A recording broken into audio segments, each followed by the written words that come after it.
La thyroïdite d'Hashimoto. On m'a souvent posé la question de savoir comment régler une thyroïde qui ne fonctionne plus très bien.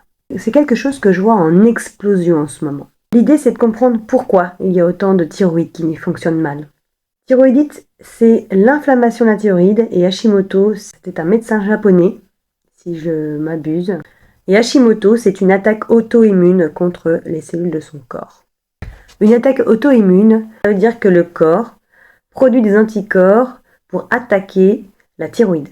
On assiste à un défaut de la digestion des protéines au niveau des parois intestinales, ce qui fait qu'il y a des fractions de protéines qui passent par les parois intestinales vers l'intérieur, dans le sang. Alors, quand le corps voit passer ces fragments protéiniques dans le sang, le corps il fait hop hop hop, alerte, alerte, alerte, et le système immunitaire intérieur qui est propre au sang va produire des anticorps et des antigènes pour détruire ces intrus. Manque de bol, si ces intrus ressemblent fortement aux tissus du corps, eh bien à ce moment-là, ça attaque les tissus du corps.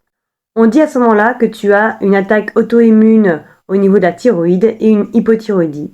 Et moi, je dis que c'est juste une idéologie, un concept. Parce que tout ce qu'on a, factuellement parlant, c'est une inflammation de la thyroïde, une attaque auto-immune et une hypothyroïdie. Alors les trois vont ensemble. Je vais maintenant te proposer une hypothèse radicalement différente pour agir différemment. Il y a premièrement une hypothyroïdie, mais la thyroïde n'existe pas toute seule. Elle réagit avec toutes les glandes endocriniennes du corps. Donc au moins avec les glandes surrénaliennes, avec les glandes pituitaires et avec l'hypothalamus. Donc il y a une hypofonction du système endocrinien, avec un état inflammatoire total du corps, donc avec ralentissement du métabolisme, etc. Et donc cet état inflammatoire atteint aussi les tissus intestinaux. Et à ce moment-là, il y a dégradation des parois intestinales. Donc ça va devenir une passoire, et ce qui ne doit pas passer à l'intérieur du sang va passer, et à ce moment-là, c'est l'attaque auto-immune. Ça change tout la cause première qui n'est pas l'attaque auto-immune. Tant que tu es dans un état d'hypothyroïdie et dans un état inflammatoire généralisé à cause d'une hypofonction, tu auras beau te complémenter en tout ce que tu veux pour réparer ta paroi intestinale, c'est comme pisser dans un violon. Pourquoi ? Parce qu'il y a le feu dans ton corps. Maintenant, parlons de la thyroïde. À quoi sert-elle ? Elle n'est jamais seule dans sa fonction. Elle travaille en tandem avec les glandes endocriniennes, c'est-à-dire les glandes surrénaliennes et les glandes pituitaires. Et cet ensemble préside à l'adaptation. Et c'est ce qui définit le vivant, cette capacité adaptative, cette capacité à s'adapter à notre monde, à notre mode de vie. Comment est-ce qu'on arrive à une hypofonction des glandes thyroïdiennes ? À cause d'une trop grande sollicitation de la glande thyroïdienne. Comment on arrive à une hypofonction du système endocrinien dans sa globalité ? Par une trop grande sollicitation des glandes endocriniennes. Tu tires, pas de repos, ça te parle ? Tout simplement à cause de notre mode de vie qui n'est plus du tout en adéquation avec nos besoins vitaux. Rythme, alimentation, cadre de vie, sécurité, relations humaines, environnement. Donc, l'individu est constamment en situation de stress. Le stress étant une réponse adaptative du corps à une perturbation. Sauf que si tu tires en permanence sur le fil, tu tires, tu arrives à un total épuisement de ton corps. C'est quoi les caractéristiques de l'épuisement ? D'abord, premièrement, il y a le défaut circulatoire. Ça va être une faiblesse au niveau de la température du corps. Tu vas avoir une frilosité, tu vas ressentir une dépression parce qu'il n'y a pas assez d'arrivée d'oxygène dans la circulation sanguine. Tu vas aussi avoir des troubles de tes sens, un trouble de la mémoire, trouble du goût, un trouble de l'audition, le trouble de la vision. Deuxième caractéristique, un défaut d'élimination.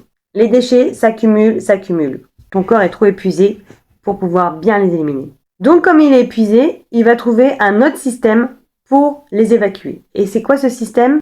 C'est de monter ton corps en température pour brûler les déchets, comme dans un incinérateur. Et donc on appelle ça un état inflammatoire. Les glandes surrénales produisent normalement du cortisol. Sauf que là, avec l'épuisement, le cortisol il est carrément dans les choux. Et à quoi ça sert la cortisol ? Eh bien ça sert à freiner, c'est la pédale de freinage. Donc si la cortisol, elle n'est pas bien produite, ça veut dire qu'il n'y a plus de pédale de freinage. Et du coup, l'état inflammatoire, ça va monter. Et donc, tu auras une inflammation non régulée. Tu auras aussi donc une hypofonction thyroïdienne. Donc tu auras la thyroïde, ça amène l'oxygène dans le sang. Donc comme il y a une hypofonction, donc il y a un ralentissement, donc il y aura moins d'oxygène qui circulera dans ton sang. Tu vas ressentir comme de l'apathie, de la mollesse, limite de la dépression. Ça peut arriver à une prise de poids ou d'avoir pas assez de poids. Et tu vas avoir aussi une fuite minérale. C'est-à-dire que les glandes surrénales vont plus créer les hormones qu'il faut pour fixer les minéraux. Si ton corps n'arrive pas à fixer les minéraux, ça sert à rien de te complémenter parce que ça va tout de suite être dégagé dans tes urines et dans tes déchets. Pourquoi est-ce que ça part directement dans les déchets? Tout simplement, on continue la boucle. Quand tu manges quelque chose ou que tu te complémentes en minéraux, vu que tes parois des intestins sont dégradées, les parois des intestins sont faites d'un maillage de minéraux, et là, comme c'est dégradé, tout passe à travers et tout part dans les déchets. On voit aussi une production de cytokines pro-inflammatoires qui ne sont plus du tout régulées par le cortisol parce que le corps est épuisé. Donc qu'est-ce que ça fait cette production-là qui augmente? Ça fait un relâchement au niveau des parois intestinales et tout passe à travers. On appelle ce phénomène l'hyperperméabilité. Je ne sais pas si tu en as déjà entendu parler. En plus, comme tu es épuisé, tu ne produis plus assez d'enzymes digestives, d'enzymes pancréatiques, d'acide chlorhydrique et de pepsine au niveau de l'estomac.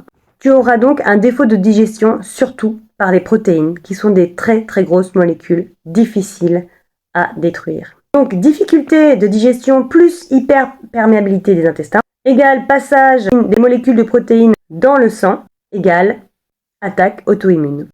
Donc les compléments ne suffiront pas, ce n'est pas possible. On peut donc affirmer que la première chose à prendre en compte, c'est l'épuisement, et le reste, ce n'est qu'une cascade de conséquences. Alors comment on retape le système? C'est très simple, c'est de le ramener dans sa zone de confort. Mais attention, pas au point zéro. On va travailler sur la loi de l'hormèse. De l'hormèse? Mais alors c'est quoi la loi de l'hormèse? La loi de l'hormèse, c'est tout stress qui ne dépasse pas la capacité adaptative du système va améliorer la fonction du système. Tout ce qui ne te tue pas te rend plus fort. Alors le repos, quand on est fatigué, épuisé, c'est bien, mais le repos actif, c'est mieux.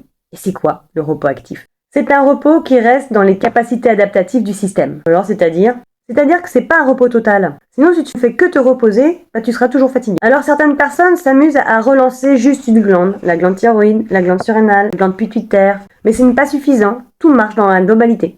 Ce qui est important, c'est de relancer toutes les glandes.